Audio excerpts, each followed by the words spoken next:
welcome. We're glad you are here. My name's Brandon, and I'm the pastor here, and want to say thanks for being here with us. If you are new or newish or newer, or maybe you came last week for Easter and you're back, welcome. We're glad you are here. Just real quick too, after every service, I say this every service, but after every service, I hang out in the lobby right over here. I would love to meet you, so come by and say hi, and I can put a face to the name.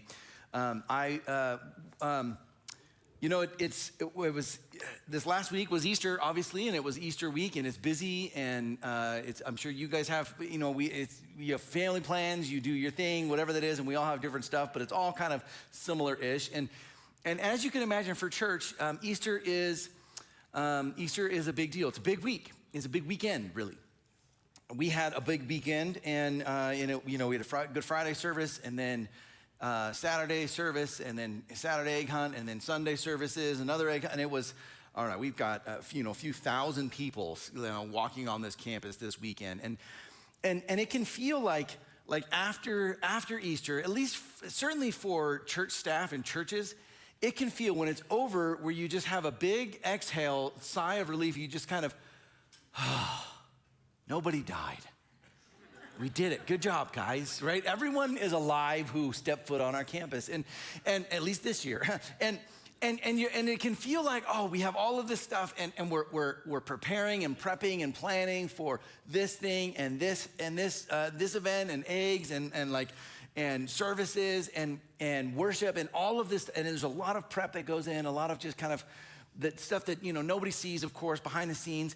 And it can feel like Easter can feel a lot like probably how you think of Christmas, that you prep and plan and get ready for Christmas and gifts and planning who goes where and meals, and then Christmas is over and you're like, we survived another one. Okay, we did it, right? And mostly everyone's happy, right? Only a few fights, but outside of that, and that's how it can feel. Like Easter for us can often feel like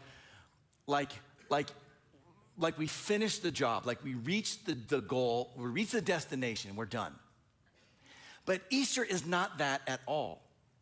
Easter is not we made it and we finally got there. Easter is the beginning of the race. In the Christian life, Easter is the beginning of life in Jesus.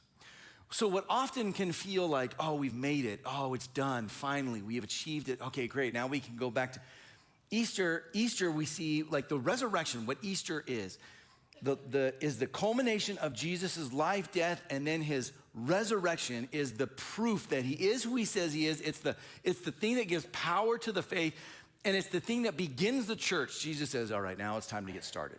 The resurrection is the beginning. And for a number of people, I'm gonna guess a number of people in this room, that last week might have been the beginning of faith for you, or at least we're maybe re-entry back into faith, or maybe for the first time ever.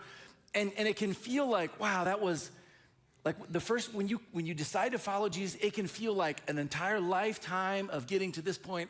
Oh, I made it. And it can, even for those of us who are like really excited about people who come to faith, it can feel like, oh, we did it, good, destination complete, we made it, we've arrived, awesome. What I have to remind myself every Easter and every just the newness of faith is what it was like for me in the beginning, because I didn't see it as a destination. It was the beginning. It was the beginning of a journey, of a path, of a what the Bible will call a race. Like we all are running a race, and the beginning of like the Christian faith, the beginning of your faith, the resurrection is the gun at the finish line, at the beginning line, not the finish line. It's the start of the race where they say, now start going.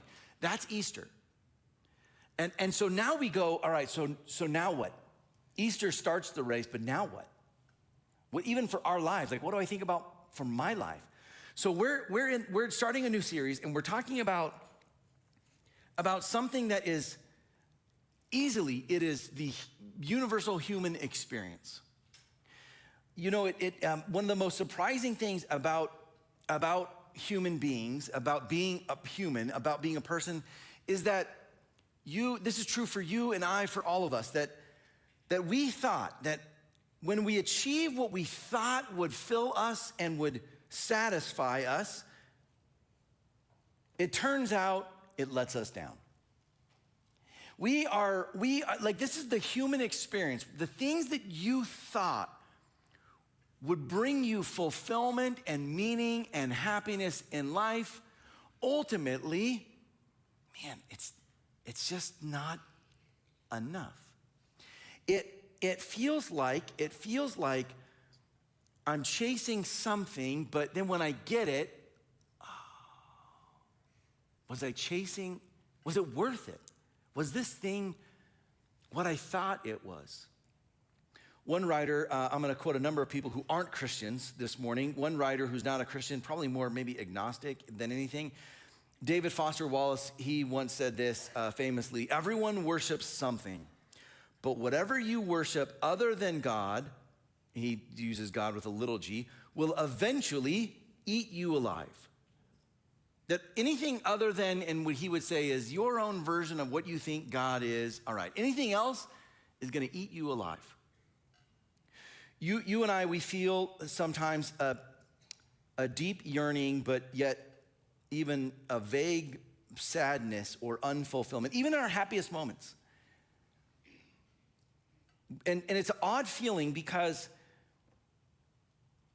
we have to ask, why does living our best life still leave us feeling like this? Like we ask this question: is this all there is?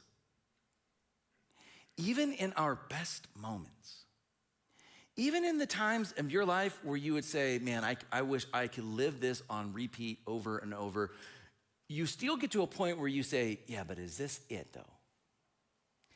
Is this moment the best it gets, and then is it just downhill from here? Is this peak living? We are good at pursuing the things we think will fulfill us, and all of us worship something, right? And like David Foster Wallace says, we all worship something. The human experience is we pursue something, and we're trying to find meaning and purpose. We're trying to find not what's the meaning of life, we're trying to find what's the meaning of my life. What is the purpose? Like, why am I here? And we've all asked this question, sometimes out loud. People have written on this. Sometimes we do it just internally. And we ask, all right, but why am I here? In the essence, in your essence, what's the point of me? If I was gone, would it even matter? And the fact that I'm here, does it even matter? What's the point of all this? And what's the point of my life? Many philosophers and thinkers throughout time have asked and answered this question. Let's look at a few of the answers, and you tell me how satisfied you feel from what they share. So Bertrand Russell, an atheist philosopher in the early 1900s, he says this, well-known philosopher. He says this: man is the product of causes which had no provision of the end they were achieving. His origin, his growth, his hopes and fears, his loves and beliefs are but the outcome of accidental collections of atoms. That sounds awesome. Isn't that like so exciting? You are but an accidental collection of atoms. What is the meaning and purpose of your life? Don't even ask the question. It's not even worth thinking about. There is no purpose. You are just merely a collection of atoms that happen to coalesce and to create you. That's it. You are one big happy accident. Congratulations. Here's another well-known and more recent atheist thinker, biologist, Richard Dawkins, who wrote The God Delusion. He says this: the universe we observe has precisely the properties we would expect if there is, at bottom, if this is what it would look like if there was no design, no purpose, no evil, no good, nothing but blind, pitiless indifference. Again, you want a super encouraging devotional to start your morning. The life is just pitiless indifference.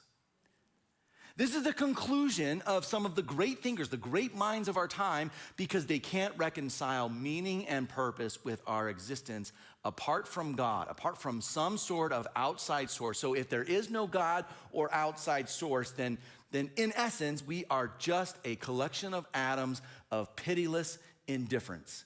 Here's another even more recent writer who wrote Sapiens, A History of Mankind, Yuval Noah Harari, and he says this. He says, as far as we can tell from purely scientific viewpoint, human life has absolutely no meaning. Humans are the outcome of blind evolutionary processes that operate without goal or purpose. And these are some of the writers and authors who have, sell millions of copies. You go on Amazon and they have 100,000, 5-star reviews on their books. And you're like, man, these are the guys. These are the writers of our age.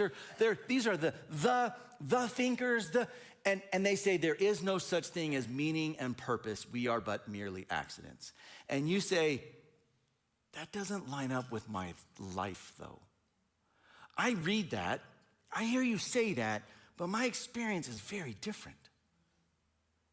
And what kind of world do we have if like they say, there is no good or evil, which means there's no justice or injustice, it just is, which means there's no love, it's just chemicals like firing in your brain, making you feel these things, but your brain is tricking you.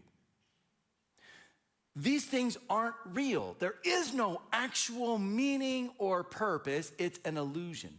And if that's the case, and we say, all right, let's grant you that's the case, then why should we believe or follow any of it? Why should we do anything out of love? It is but an imaginary feeling. Why should we fight against injustice? There is no such thing. Why should we celebrate the good and try to limit the bad when there is no such thing as good and bad? There is no morality, it just is. Our entire lives are centered around not the wishfulness, not the hopefulness of meaning, but the experience, the expectation of it. That we live our lives saying, no, I know, but I know there's purpose. So either these guys are all right, they're all correct, and there really is no meaning, personal meaning or purpose for your life or anyone else's life or life in general. It just is. You're born, you exist, you die. The end. And that's it. Or perhaps C.S. Lewis is right. C.S. Lewis, an atheist who turned Christian, who becomes one of the greatest theologians of our time, he wrote, if you don't know who C.S. Lewis is, just go on Amazon, type C.S. Lewis, and buy anything you see. And if the book shows up, just buy it. Mere Christianity is his book that kind of like, man, it should be required reading for every Christian. He says this, if I find in myself a desire which no experience in this world can satisfy, the most probable explanation is that I was made for another world. He says our experience is that everything in life seems to leave us wanting more, that it ultimately doesn't fulfill or satisfy or provide meaning or purpose. And he says, the only logical conclusion then is that I must be built for a different world, a different place. His conclusion isn't that I can't trust my thoughts of meaning and purpose, my desires, my emotions. Instead, they actually point me to somewhere else. We could say this, the longing you feel for more, The longing of is there more to this? Is this all there is? Is this it? Or is there something else? That longing in you that is common to the human experience, it is not a weakness to fix. It is not something you're like, I need to get rid of that. I need to deal with that. I need to just, whatever purpose I need, all right, I need to go find that thing. I need to find fulfillment, and then I can move on. The longing you feel is not a weakness to fix. It's a signal pointing you home. It's something in you saying, this world isn't all there is. It's something in you saying, don't try to find satisfaction in this world. You can't. You are actually designed for a different world. You hear that and you go, okay, now we're on to something. Either life is meaningless, purposeless, it's just all mere chance, or there is meaning and there is purpose, and it's actually something greater than you can even think of in this lifetime. It's even better than you can imagine. One of those two options seems to be true. And our experience points us in direction number two. If we could say this, if I could have a conversation with these atheist guys who say these things, I would ask, if there is no such thing as meaning and purpose, it's an illusion, there's no good or evil or love or justice or injustice, all of that is just a social construct. Okay, all right, fine. Then why do I feel such a pull to find meaning and purpose? Why have I evolved in such a way that I want meaning and purpose if I know it's fake? If I know it's an illusion? And why are humans the only ones who seem to do this? The rest of, the evolved world doesn't think about purpose at all. It seems like we are unique and that either we can't trust our thoughts and desires at all because they're fake, or we can trust them because they point us to something more. We're going to look at this morning two of the wisest men to ever live. One in the Old Testament, and then one in the Gospels. Spoiler alert: the second one is Jesus. Okay, so we're going to look at Jesus. But the first one is a man named Solomon. King Solomon, he's the third king of Israel. He famously was offered. God allowed him to ask for something. Pray for something. I'll give it to you. And he said, I could pray for wealth. I could pray for influence. Pray for power. All right, I could ask for those things. And instead he asks for wisdom. And he becomes the wisest man. And in turn is granted all those other things. Like with wisdom comes, all of the understanding of how life works. And so we could argue certainly in the Old Testament, one of the wisest men to ever live. And here's what we're going to see.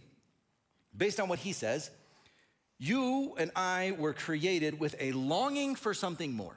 That this desire in us for more is actually put there. It's not a byproduct of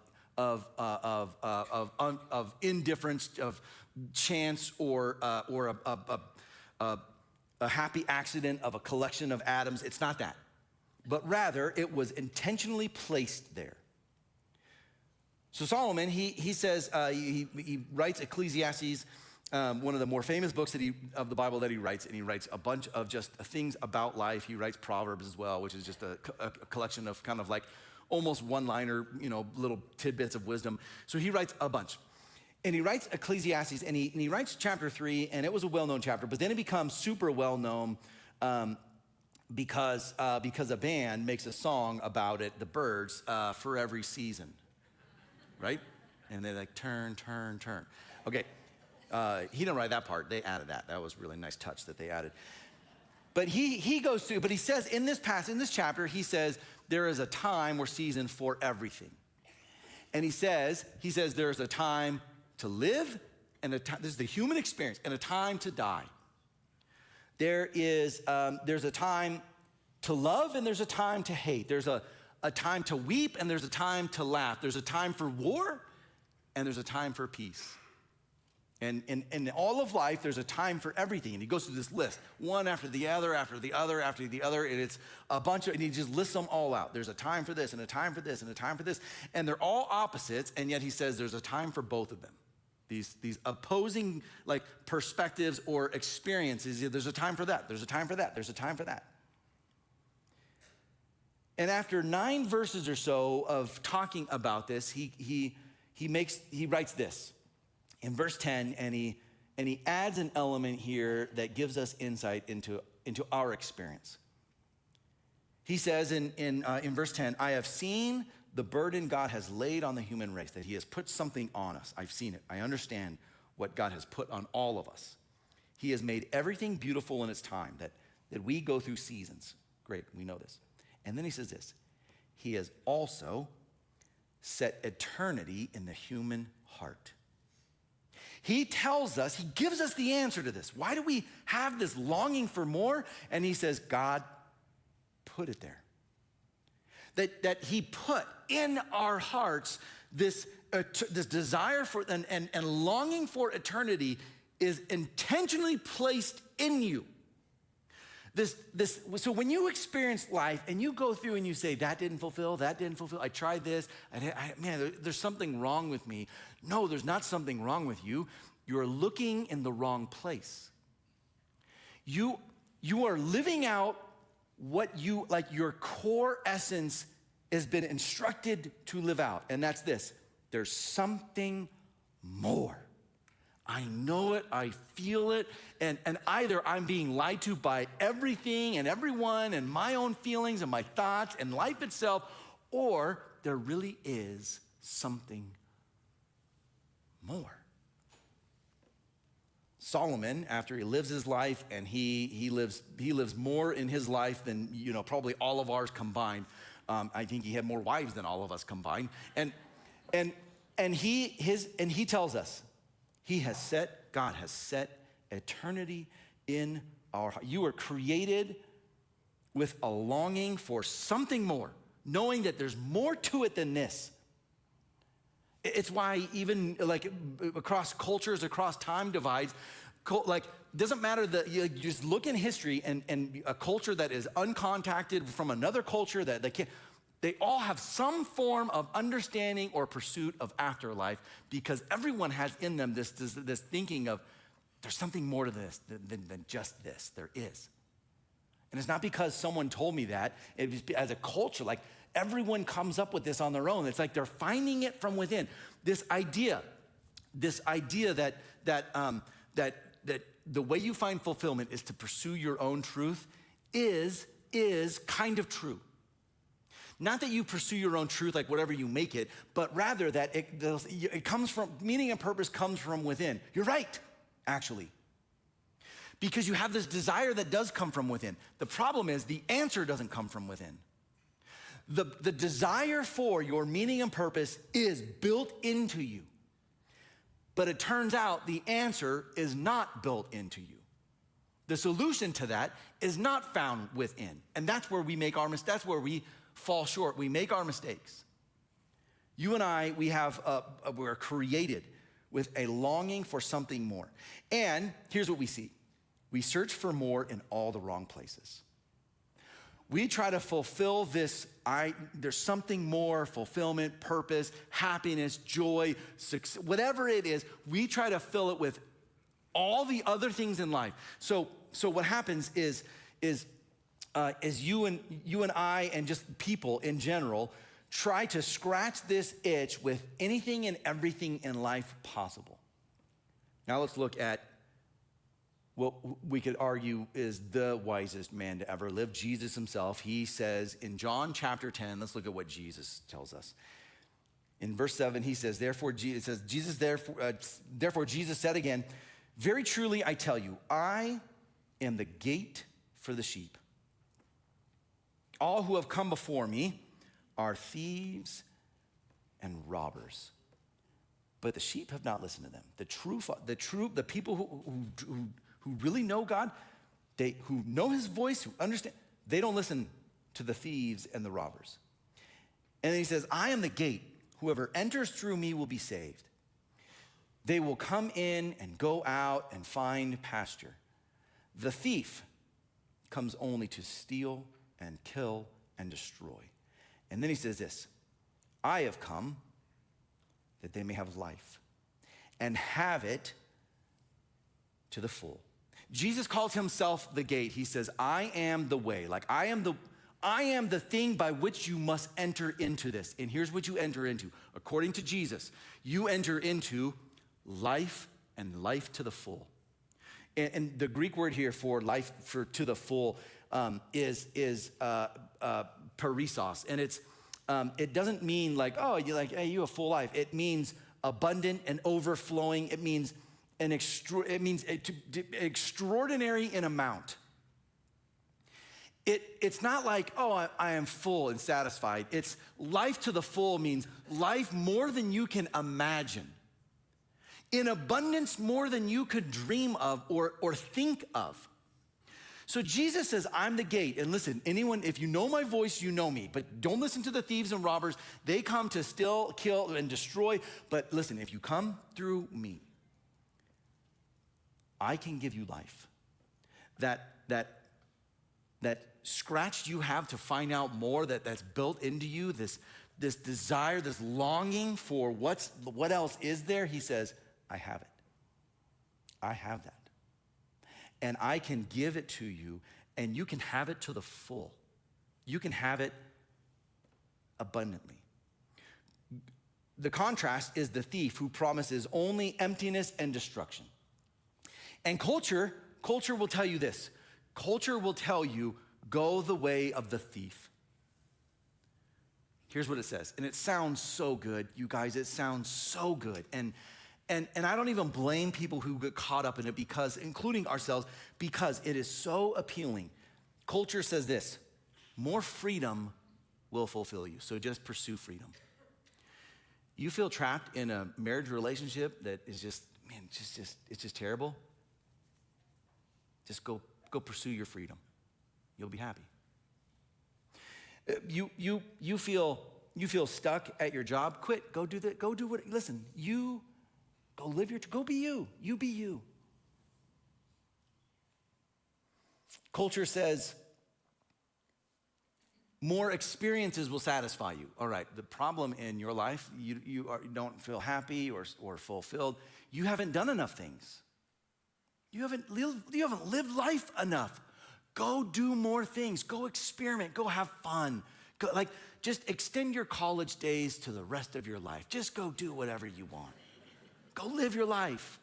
And you're like, man, that sounds awesome. Yes.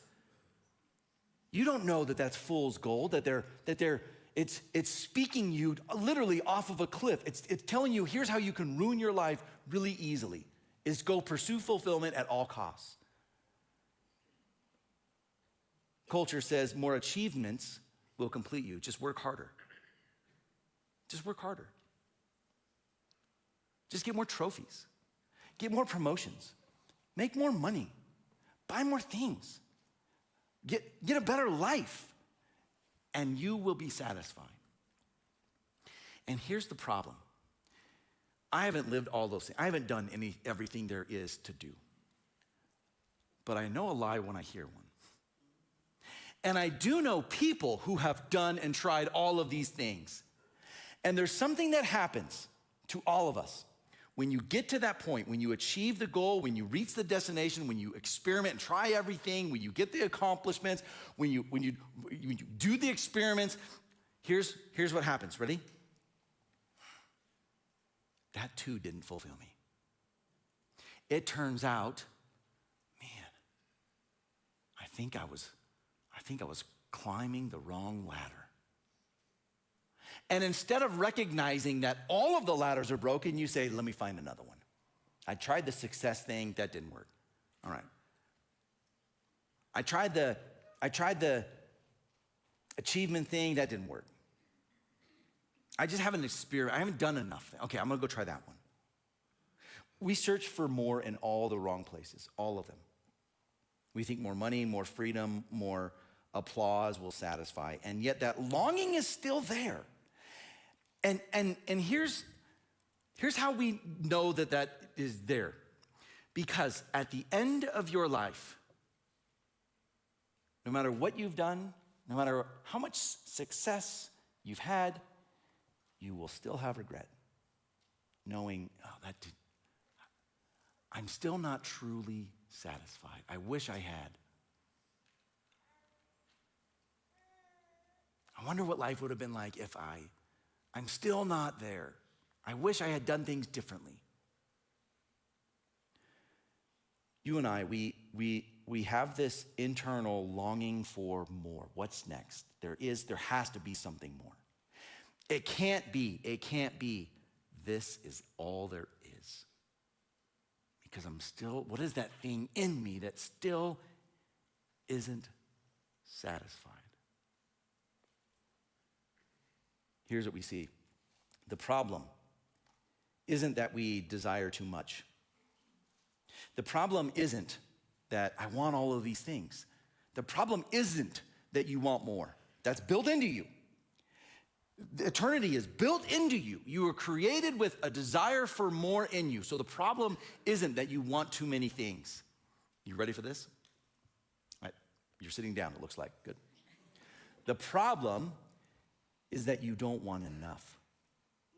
You settle for too less. You settle for the things that won't satisfy you. The problem isn't that you want too much, it's that you don't want enough. You want too little. Here's what you want. You want the things in this life to satisfy you. Okay, now let's get philosophical and metaphysical here for a little bit. You don't even know what that word means. You're in the right spot. You and I seem to be created in a world that has time. Now, we're not entirely sure what time is. We call it a dimension, call it a construct, or whatever. We know that it exists, whatever time is, right? And it seems to be, according to Einstein, who I guess was a smart guy, seems to be relative. So time, we exist in time. Here's what that means, ready? You and I are time-bound creatures, meaning everything we do, every moment of our life exists in time. And we also have a finite amount of time. You know this. When you're young, you don't think about this at all. The older you get, you realize, oh man, I'm running out of time. I have less and every day, I don't know if you know this, every day you have one less day to live. Did you know that? Here's another one, just to make your brain hurt a little bit. The day you're born is the day you start dying. I don't like that at all. You and I, we have an end date. We have everything is time bound. It's why at the end of your life, the thing that you will talk about that you wish you had more of is not money. It's not like, you know what? Oh, man, I wish I had more money in our bank account. I wish, if you are so blessed, if you are so lucky to have a deathbed experience, meaning that you can actually think about your life and do some introspection and be surrounded by loved ones, that you actually can plan and map out your passing, wow, you talk about an incredible blessing that you can actually plan that and you get to think about your life. I promise you, I haven't been there yet, but I've been around plenty who have, and they are not wishing they had a house. I wish I was dying in a house with more square footage. We don't have enough acreage, honey. Can you get more acreage? All the things we want. I wish I had experimented more in life. You know what they want more of? You already know this. I wish I had more time. Time becomes the greatest commodity you and I have. I wish I had more time to be with you guys. I wish I had more time to be with my loved ones. And they're wishing the same thing. I wish we had more time with him. I wish we had more time with her. And time, when it is at the end, we recognize it is finite. So here's the deal, ready? You and I are time-based creatures. We are time-based like beings. And here's the problem. Here's why life doesn't fit, okay? This is, I think, gonna help us, mess with us but a little bit, but also I hope will help us. But yet we seem to have, according to Solomon, according to the scriptures, we have built into us a timeless desire. We are time beings with an eternity desire. Here's what that means. Okay, ready? It means everything we experience in this life, doesn't matter what it is, it won't be enough to satisfy. Because it too is time bound. Everything in our life is time bound. And yet we have eternity. We have the eternal built into us. A desire for more that can't be satisfied. So here's what that means. Every single thing you can think of that you try won't satisfy this. That this desire for more seems to be pointing to a different kind of world in which there is no more. It is forever. It is not time-bound or finite. Ooh. It seems and sounds like C.S. Lewis was onto something. That there is more to life than just what we temporarily experience. And here's what we see. Real life starts when you accept the invitation. Jesus seemed to understand this and seemed to be able to offer something here. He says in John 10, he goes through, I'm the gate, and the sheep know they don't listen to the robbers and the thieves. They listen to him, and he says this, I am the gate. Whoever enters through me will be saved. Jesus offers himself as the gate to this new kind of life, and he says, I will give you life, and I will give you life in an extraordinary amount. Something that you can't even experience or imagine in this lifetime or on earth. And here's the deal. For those of us who have decided to follow Jesus and you're like, I'm in, okay? The life he's talking about is not possible to experience here on earth. As good as it may be, and like as you think about faith and what it means to follow God, and it's like as much purpose and meaning that is like supplied in your life, it is but a taste. It is but a taste because it too is time bound. Jesus says, I'm giving you life, but this is just a sample. That the life I'm talking about is not something. Like you can experience some of that now, but you just wait. You just wait till time is not a problem anymore. And you think about what real life is like. Jesus says, I'm the gate to that. I'm the one who can give you that kind of life. Another current day thought thinker and intellectual who I don't know as a Christian. I don't even think he would say that. Maybe you know this name, maybe you don't. His name's Jordan Peterson, and he's certainly a deist. He believes in God and in even Jesus, though I don't know if he knows exactly what that means. He says this, meaning is what makes the suffering worthwhile, that we all suffer, but meaning is what makes the suffering worthwhile. If your life is meaningless, suffering will overwhelm you. And his point is not just go make up meaning or find purpose. What he's saying rather is that meaning and purpose are not luxuries of something we get to just randomly decide to have or not. Like many of these atheist thinkers would think, well, it's just not really real. He says meaning is essential for us to get through life. It's an essential part of your existence simply to survive. Simply to go through the hardest things you go through and you say, but I know that there's a reason for this, a meaning, there's more to it than just this. If it's just meaningless suffering, then why even try to continue on? Just give up. Just end it. The greatest meaning you can find now, let's talk about this. The greatest meaning seems to be always centered around one thing. In fact, at the end of your life, it's the only thing you're going to be thinking about. All these other things we've been talking about, even wanting more time with people, is a byproduct of this one desire. That meaning and purpose is always centered around the same thing.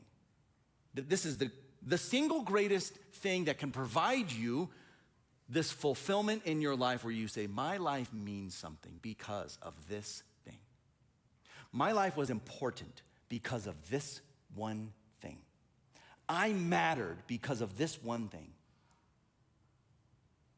Would you like to know what this thing is? Would you like to know before you die? Here's what it is, ready? On your deathbed, if you are so lucky to think through and reflect on your life, the meaning that will bring you the most amount of fulfillment is always centered around relationships. That's it. You and I are relational beings. Our meaning and purpose is defined and solidified through our relationships. Not through net worth, not through success, though we pursue those things. At the end of your life, you will want to be surrounded by loved ones, always. And you're not thinking about their net worth. You're not thinking about, well, if they just worked a little harder, maybe they could be like me. And you're thinking, I am so lucky to have this many loved ones in my life. The meaning and purpose you find in your life is not found in your work. Though maybe you try that. It changes when you recognize and realize your work is to help other people. Now it's different.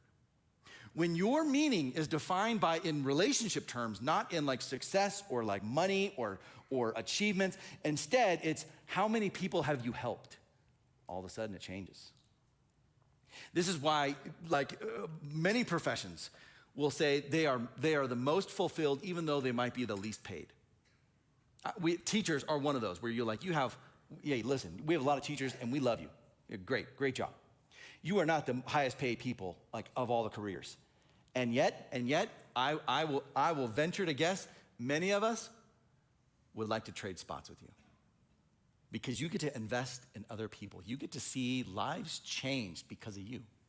Like if you're in an area of life where you say, my purpose is now in other people, all of a sudden things change because you realize meaning and purpose is found in relationship, not in stuff or things or achievements. And it just so happens when you help other people, that's where you find fulfillment. And what do you know? Man, it's crazy. Jesus told us this. It's like he knew something. He says, you want to follow after me? All right, here's what you got to do. Ready? You got to deny yourself, take up your cross, follow me. All right. You got to stop living for yourself, start living for something else.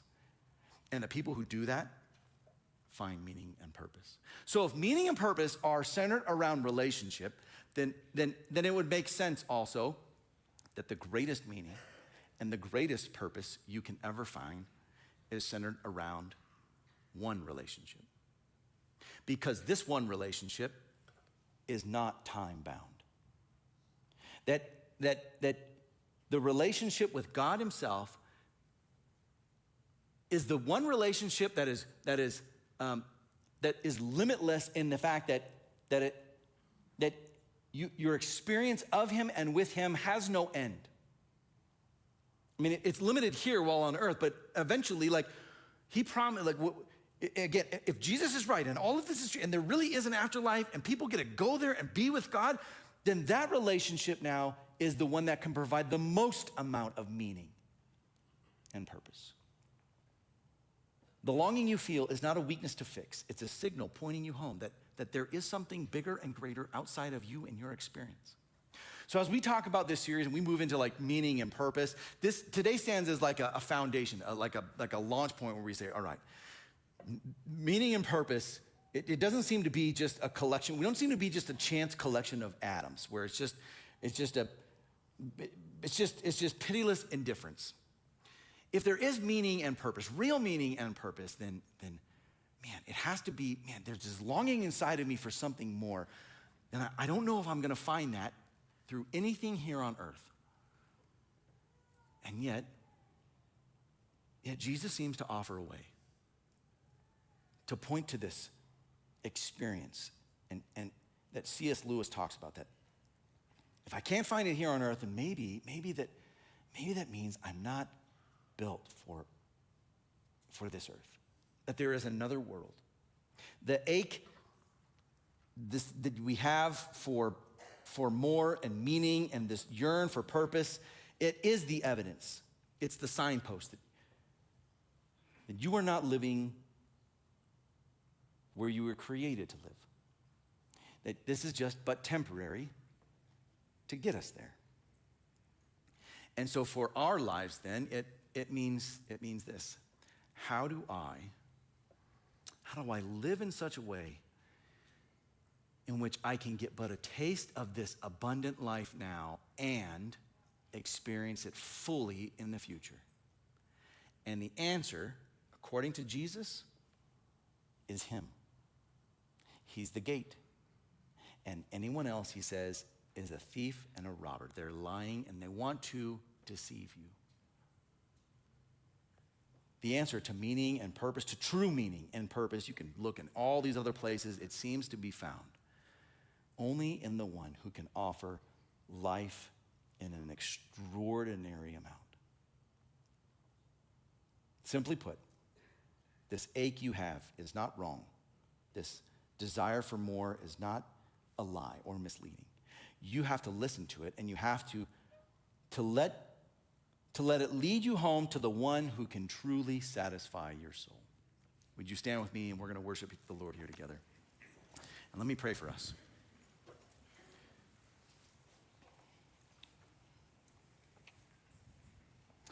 So God, there's something in us that even when we read these words, when we think about Jesus, what you said, what Solomon spoke to us, that rings true and right, that there really is meaning and purpose that can be found in this lifetime, and yet it points to a different world. That our experience in time can't really satisfy us because you've put eternity in our hearts, a desire for more forever. So help us to understand that all of the things we pursue that we think will provide happiness for us ultimately will fail us. And the only thing that can actually fulfill us is relationship with you. Help us as we walk through these weeks of what it means to find meaning and purpose, to understand that ultimate meaning and purpose is and can only be found in you. We pray this in Jesus' name.